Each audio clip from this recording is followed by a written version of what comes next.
Bismillah, assalamualaikum warahmatullahi wabarakatuh. Alhamdulillahirabbil alamin, asyhadu an la ilaha illallah wa asyhadu anna Muhammadan abduhu wa rasuluh. Allahumma sholli ala Muhammad wa ala alihi wa sahbihi ajmain. Alhamdulillah kita bertemu lagi di sharing boss yang kesekian. Minggu ini judulnya adalah Muslim Produktif. Ini bukan berarti saya udah muslim paling produktif di sini ya, cuman saya udah baca beberapa buku, terus yang saya alami juga, saya ilmu yang saya dapat tentang apa itu muslim produktif. Dan saya pun masih berusaha keras untuk gimana bisa menjadi muslim produktif yang tepat gitu. Oke.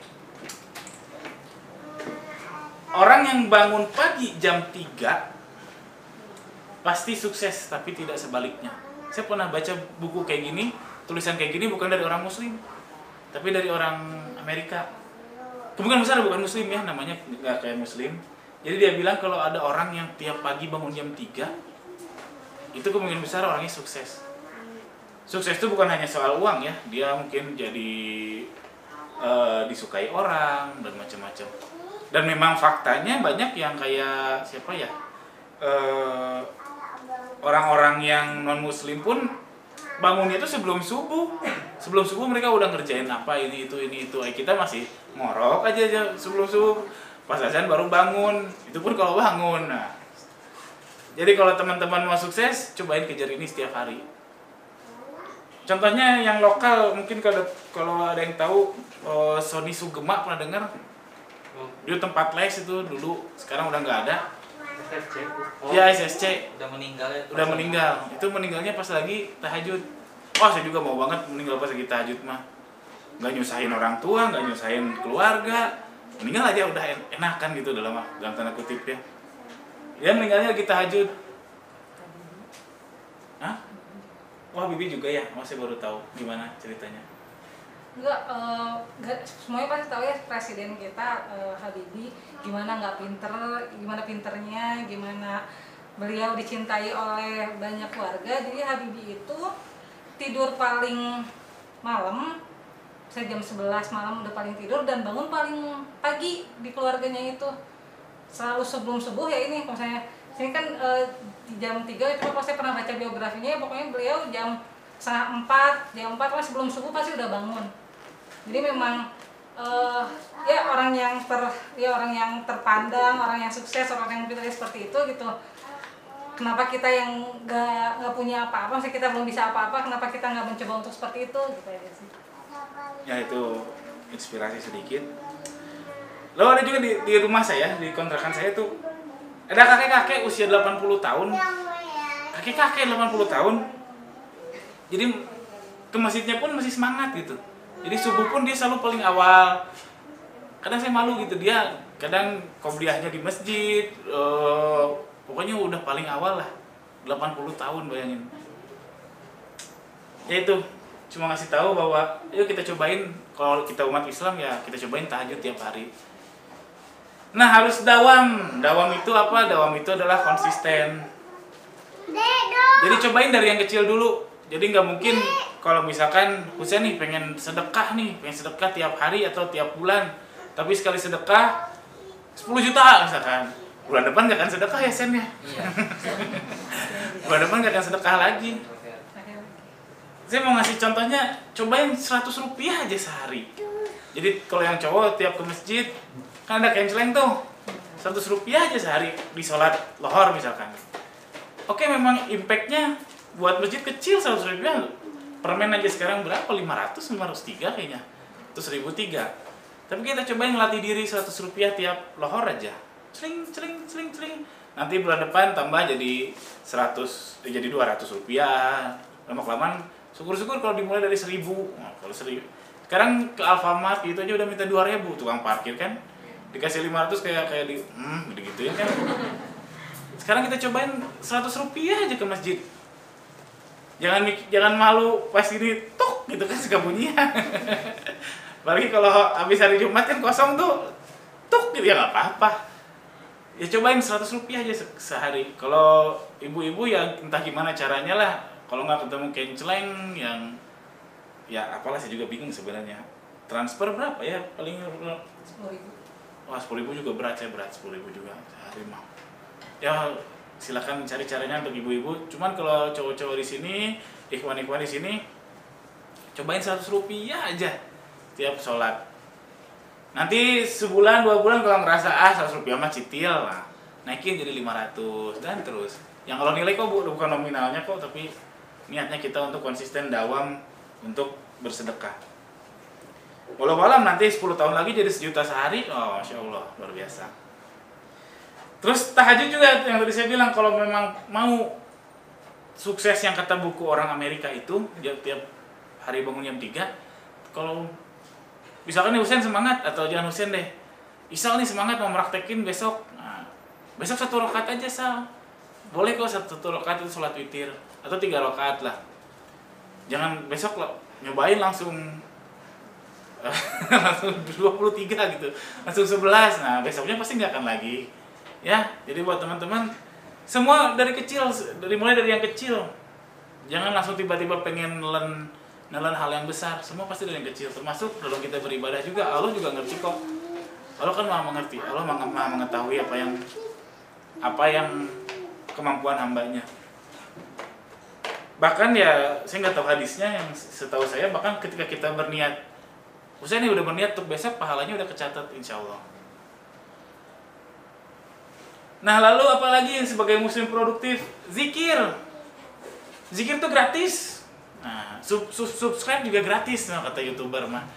Zikir gratis, nggak ada biaya yang kita keluarin, di hati aja dengan subhanallah atau alhamdulillah wala ilaha illallah Allahu akbar. Itu gratis, berpahala lagi. Jadi kenapa enggak coba, daripada mikirin apa sih sekarang lagi rame apa ya, mikirin sinetron, daripada mikirin itu mending mikirin coba zikir dalam hati, karena itu gratis, mudah banget. Nah lalu tidak tidur lagi setelah subuh. Nah, ini saya juga berat, jujur saya juga berat. Habis sholat subuh nyampe rumah kadang wah tidur lagi. Ini pernah dengar pepatah, nanti rezeki dipatok ayam mah. Generasi Pak Suryono nih yang tahu ya. Itu betul kok. Kata, karena saya bukan ustadz, saya nggak tahu dalilnya.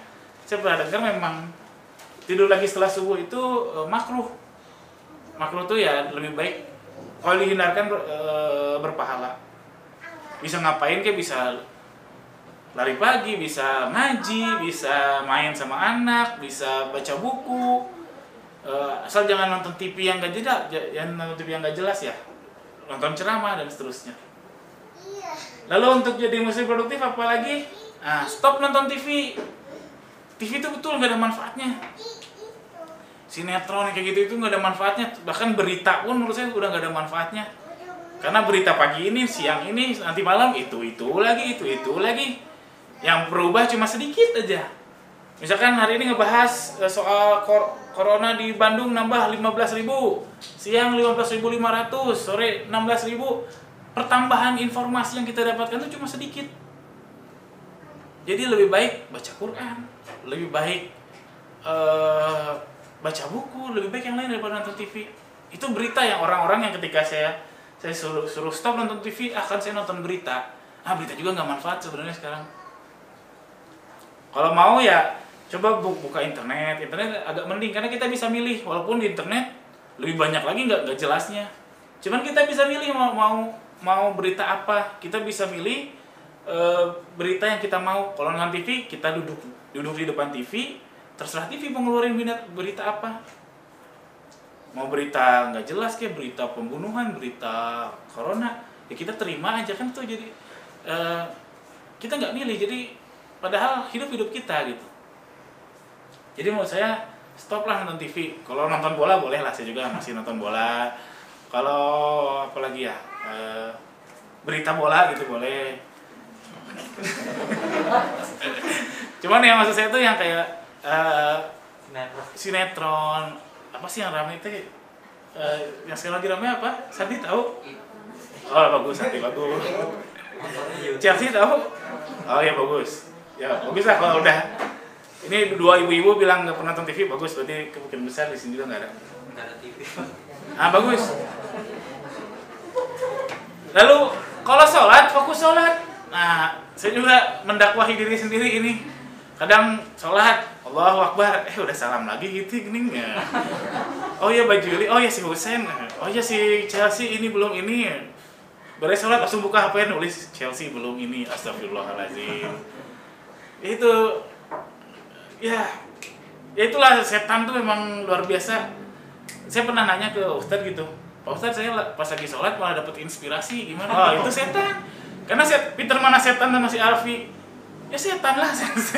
Iblis lebih pintar daripada si Alfi. Jadi tahu oh si Alfi butuh ini nih, dikasih tahu pas lagi sholat. Makanya ngakalinnya salah satu tipsnya itu ya hafal artinya. Jadi lagi baca Alhamdulillahirabbil alamin, apa sih artinya? Kalau nggak tahu artinya pasti ngelantur ke sana kemari. Allah benang belum digunting. Aduh Pak Suryono bener nggak ya tadi ininya? Saya mengalami ya, saya juga memang berat sekali. Tapi itu saya ngasih tahu tipsnya minimal hafal arti deh. Kalau Agim bilang kalau teman-teman baca puisi dari bahasa Rusia pasti nggak bisa menjiwai. Oh iya benar juga saya bilang. Jadi sholat, fokus sholat, karena sholat cuma 5 menit, paling lama 10 menit. Pekerjaan, rumah, anak, istri gak akan jadi baik 10 menit kita pikirin pas lagi sholat. Mending kita fokus sholat terus minta ke Allah, habis itu doa. Urusan rumah di kampung, lalu urusan YouTube, urusan kerjaan, apapun itu, dengan kita mikirin di sholat itu gak akan jadi lebih baik. Lebih baik fokus sholat. Ya itu juga saya mendakwahi diri sendiri, kadang subhanallah susah juga memang. Lalu ngaji, nah waktu itu Husain menyarankan kita ngaji di sini, masih belum saya pikirin sih videonya, saya maaf. Ya itu ngaji juga nyambung ke yang sebelumnya, coba konsisten aja, nggak usah satu. Ada program one day one juz, 1 hari 1 juz, ya bagus, tapi ya berkacalah ke diri sendirilah, sehari 1 ayat dulu lah gitu. Sehari 1 ayat itu udah oke banget. Terus, nah tinggalkan yang anfaedah, nah, bahasa YouTube anfaedah itu yang tidak bermanfaat. Ya apa ya tidak bermanfaat? Nongkrong. Saya mau bahas gaming sebenarnya. Gaming saya ingat Aziz terus karena saya mau bilang gak bermanfaat, cuman sekarang jadi mata pencarian, jadi penghasilan juga. Kadang bingung, kadang dibilang ada gamer profesional katanya. Ya apa ya yang anfaedah? Nah nongkrong. Tinggalin lah teman-teman lama yang cuma ngajak, ayo nongkrong yuk, ngapain? Ya nongkrong aja. Nah, itu nggak manfaat lah, apalagi yang astagfirullahaladzim. Maksudnya tinggalkan lah yang kayak gitu-gitu, nggak manfaat. Kalau nongkrong ngapain? Ayo kita baca surat Al-Kahfi. Oke, gitu. Nongkrong ngapain?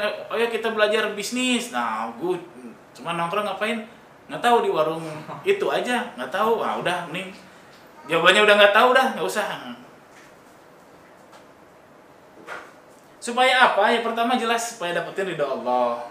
Terus rezeki yang berkah. Rezeki yang berkah itu bukan banyak. Kadang koruptor itu uangnya bukan sedikit.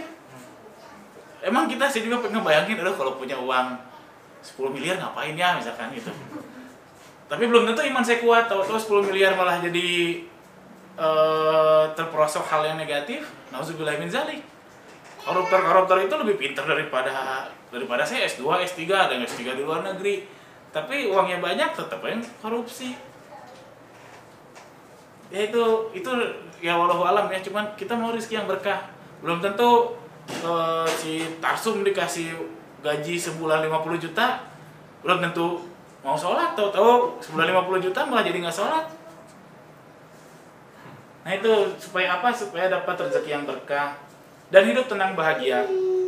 Ini juga susah sebenarnya, hidup tenang bahagia. Pak Suryono yang paling lama hidupnya di sini, apakah sudah merasakan ketenangan dan bahagia? Kau ketawa. Hah? Kalau kita ditenang-tenangin bahagia, Mas. Ya, alhamdulillah. Bersyukur. Nah betul, bersyukur. Nah saya juga bahas bersyukur. Coba gimana bersyukur itu Pak Suryono? Bersyukur itu bukan karena di hati aja harus dijalanin gitu. Jadi dia dapat rezeki banyak, alhamdulillah. Dan dikit amal di banyakkan itulah rezekinya sedikit gitu buat ya istilahnya apa? Kalau tanya silang untuk bagi-bagi terus sama tetangga gitu. Ya. Ya gitu, bersyukur juga penting, tapi nggak saya bahas, nggak apa-apa. Tadi betul kata Pak Suryono juga, saya setuju banget. Nah itu, supaya apa? Ridho Allah, rezeki yang berkah, hidup tenang, bahagia. Nah kalau kita udah produktif, udah stop nonton TV, kerjanya ngapain ya? Hal yang produktif, udah nggak melakukan yang berfaedah, terus nggak tidur lagi setelah subuh, terus kita bisa melakukan hal yang konsisten. Berharapnya rezeki bukan hanya rezeki yang berkah, tapi banyak dan berkah. Nah kalau banyak, Husen bisa bangun rumah sakit di Lampung, di kampungnya Husen di mana Sen? Riau. Di Riau. Nah, jadi kalau ada orang yang sakit, gratis. Terus Ajis bikin center gaming Majalaya, gaming syariah gitu. Jadi insya Allah. Jadi bukan berarti saya bilang rezeki yang berkah adalah rezeki yang sedikit aja lah, tapi berkah salah. Lebih baik banyak dan berkah. Kalau sedikit melarat terus ya gitulah. Ya gak bisa dakwah. Orang muslim butuh uang. Saya berulang-ulang ngasih tahu ini memang orang Islam butuh uang. Kita butuh dakwah untuk lawan Israel misalkan. Israel sekali nembak itu mungkin berapa puluh juta itu pelurunya. Terus untuk ya paling simpelnya nggak usah perang deh. Ya untuk kesejahteraan kita sendiri, untuk rumah sakit, pendidikan. Nah sekarang zaman udah gila,